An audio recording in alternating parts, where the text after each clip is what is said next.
시청자 여러분 안녕하세요. 처음 인사드리겠습니다. 이렇게 카메라를 켜기까지 정말 많이 고민을 했습니다. 채널명만 봐도 아실 수 있듯 저는 20대 청년입니다. 그런데 제 주변뿐 아니라 실제로 많은 SNS에서 이대남이라는 명칭과 함께 20대들이 극우화되고 있다는 뉴스 많이 접해보셨을 겁니다. 저도 대한민국 국민의 한 사람으로서 이 상황을 계속 지켜보다가 많은 고민 끝에 이대로는 안 되겠다 싶어 카메라 앞에 서게 됐습니다. 저와 같은 상식적인 20대들도 많습니다. 그러나 제대로 목소리를 내는 사람이 없어 미약하지만 저라도 해야겠다는 생각이 들었습니다. 앞으로 제가 존경하는 유시민 작가님처럼 시원한 정치 논평을 위해서 최선을 다하겠습니다. 오늘은 김건희 선고 대체 왜 이렇게 나온 거고 우인성이라는 판사는 대체 어떤 자인지를 설명해 드리겠습니다. 어제 아주 황당한 사건이 하나 있었죠. 김건희 선고, 우인성이 판결문을 읽는 내내 무슨 저런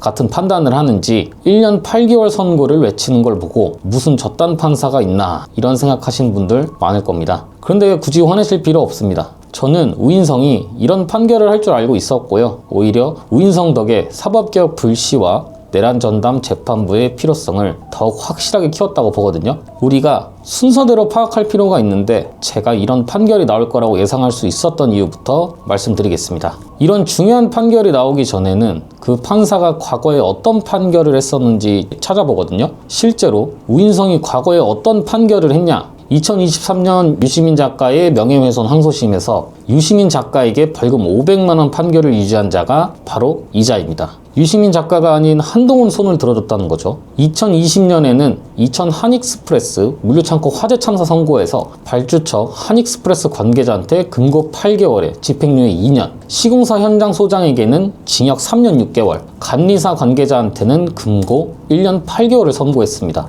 그런데 그런 사건에서 가장 높은 형량이 징역 3년 6개월이었다는 거죠. 이 두 가지 판결만 봐도 원래부터 상식적인 판결과는 거리가 먼 판사였다는 걸 알 수 있고요. 반대로 이진관 판사는 기대가 컸고 기대 이상의 판결을 보여줬습니다. 왜 기대가 컸냐면 이진관 판사는 대장동과 성남FC 의혹 사건을 담당한 판사이기도 했거든요. 이미 1심 판결에서 이재명 당시 성남시장은 대장동 사건과 관련이 없다는 판결문을 내놨고 성남FC 의혹 사건도 진위 여부를 세부적으로 들여다보기 위해서 재판을 연기시키기도 했습니다. 즉 우인성은 원래 그런 사람이고 그렇기 때문에 김건희 판결도 원래부터 기대할 수가 없는 판사였다는 거죠. 그래서 저는 오히려 이미 판결은 나왔으니 이제부터는 앞으로 우리가 어떤 목소리를 내야 하는지에 대해서 집중할 때라고 보는 겁니다. 극우들은 우리 국민들의 반응을 보고 어떻게 이야기합니까? 나경원 같은 자들만 봐도 내란 전담 재판부를 설치하겠다는 것을 두고 사법 독립을 침해한다는 식으로 궤변을 펼칩니다. 그런데 그게 아니죠. 우인성을 비판하고 이진관 판사를 지지하는 이유는 우리 마음에 드는 판결이 나와서 그런 게 아닙니다.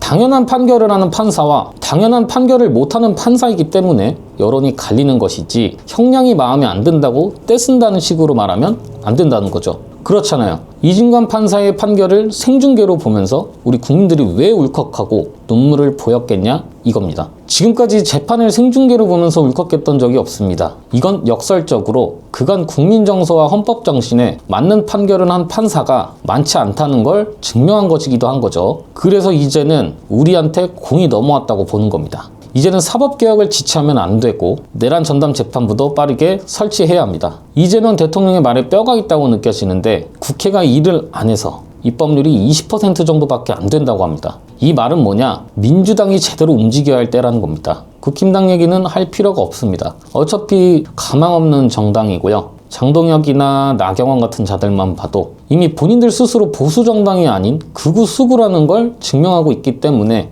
견제는 하되 논평할 가치는 없다는 겁니다. 우리가 잘 지켜보고 지지해줘야 할 곳, 동시에 쓴소리도 하면서 바로잡아야 할 건 민주당인데 이해찬 전 총리님 애도 기간이 끝나면 본격적으로 움직여야 한다는 겁니다. 그게 이해찬 전 총리님 정신에도 맞는 거 아니겠어요? 당정 갈등 어떻게든 안 나오게 해야 하는데 보통 때 정도로 하면 안 됩니다. 유시민 작가의 말처럼 조중동을 비롯한 보수 언론과 국힘이 1년 365일을 도청하고 있다는 생각으로 견제를 해야 하고 이 정도로 한다 해도 저들은 계속 움직일 것이기 때문에 완전히 문제를 차단하기도 어려울 겁니다. 보수 언론과 국힘은 어떻게든 민주당과 이재명 정부를 흔들려고 할 거고 애초에 그 목적밖에 없는 사람들입니다. 그렇기 때문에 2차 특검 출범과 동시에 내란 전담 재판부도 완벽하게 설치해야 한다는 거죠. 2차 특검만 출범한다고 해서 모든 게 해결되지는 않습니다. 당장 우인성이나 백대원만 봐도 어떻습니까? 지귀현이나 조희대는요,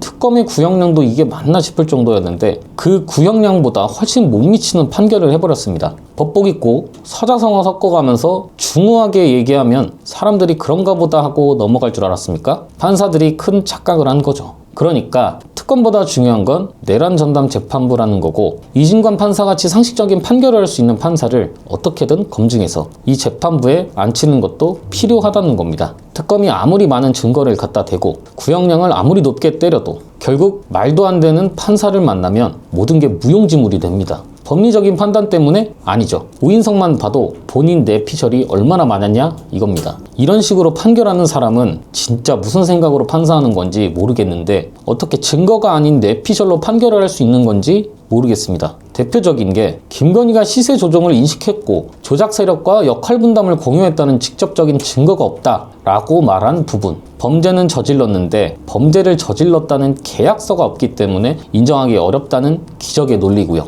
어떻게 감히 대통령과 그 부인한테 청탁을 할 수 있겠냐는 말까지 합니다. 우리 정치사에서 권력에 무릎 꿇는 사례가 얼마나 많았습니까? 김건희와 윤석열은 이미 녹취록까지 수두룩하게 나왔고 여론조사 결과를 주고받았고 김영선이 좀 해줘라, 당에서 말이 많네? 이 녹취록은 대체 뭐냐 이겁니다. 그래서 사법개혁은 이렇게 양심을 갖다 버린 판사들이 자초한 일이라는 게 다시 한번 증명됐다는 거고요. 우리 국민들이 더 이상 이런 말도 안 되는 장면을 안 보려면 통째로 갈아엎는 것 밖에는 답이 없습니다. 이제는 사법개혁과 내란 전담 재판부에 집중하고 민주당도 제발 제대로 된 방향으로 계속 나아가줬으면 합니다. 오늘 내용 어떠셨나요? 유익하셨다면 구독과 좋아요, 알림 설정 한 번씩 부탁드리겠습니다. 저는 내일 다시 찾아뵙겠습니다.